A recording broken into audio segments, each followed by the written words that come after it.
Goeiemiddag, dit is Ina met resepte vir die lewe.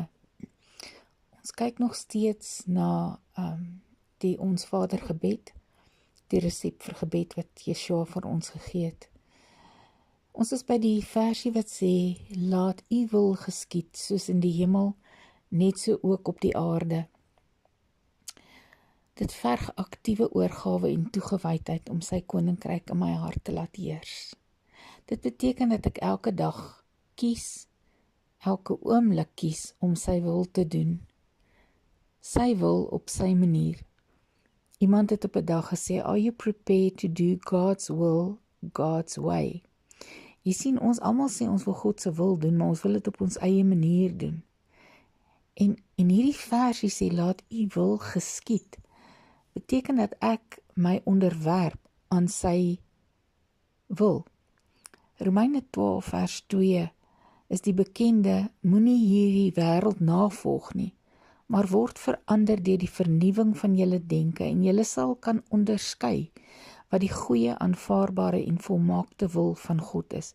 Met ander woorde, ons kan weet wat God se wil is, behalwe dat ons die woord van God het, wat sy volmaakte wil is. Maak hy aan ons bekend wat sy wil is. Hy wil hê ons moet weet wat sy wil is. Die tweede gedeelte sê, soos in die hemel net so ook op die aarde. God se koningskap in die hemel is 'n onbetwisbare feit. Maar hier op aarde is dit egter 'n keuse. En hulle wat teen hom kies se straf sal vir ewig duur. Jy sien, die keuse is altyd myne en joune.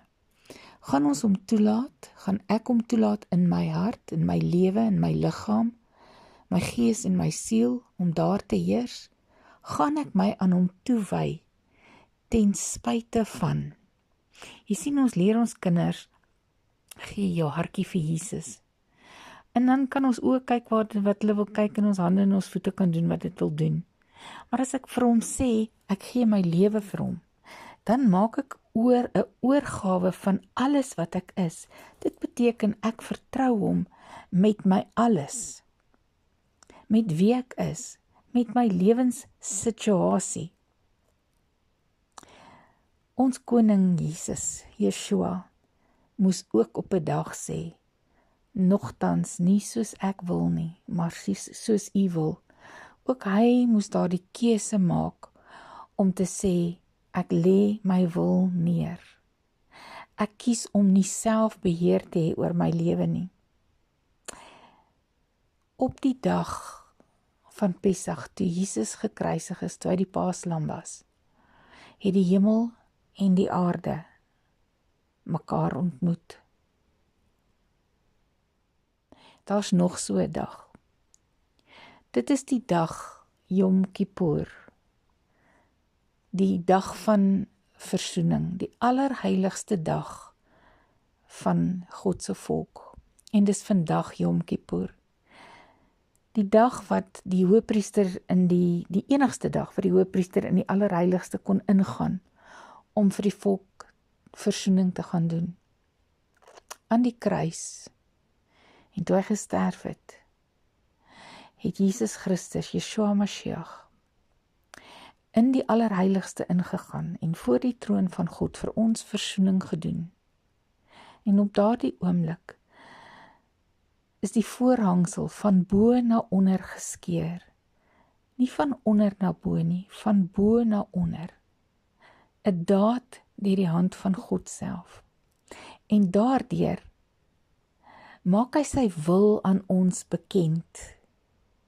Ek wil hê julle moet in my koninkryk wees. Ek wil hê my koninkryk moet in julle wees. Vandag is daardie dag wat ons kan jubel en juig, dat die allerheiligste vir ons oop staan. Die uitnodiging is daar, ons kan net instap, want ons koning Jesus het die hemel en die aarde aan mekaar gebind en gesê, laat u wil geskied in die hemel en net so ook op die aarde.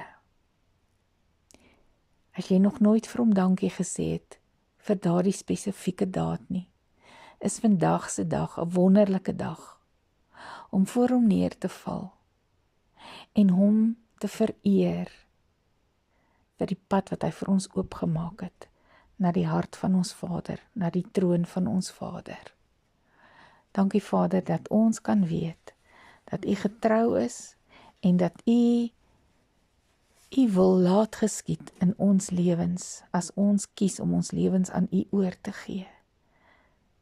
Dankie Yeshua, Jesus Christus, ons koning, dat U getrou was. Dat U nie U eie wil gekies het nie, maar dat U gekies het om U wil neer te lê vir elkeen van ons. Ons loof U daarvoor. Amen.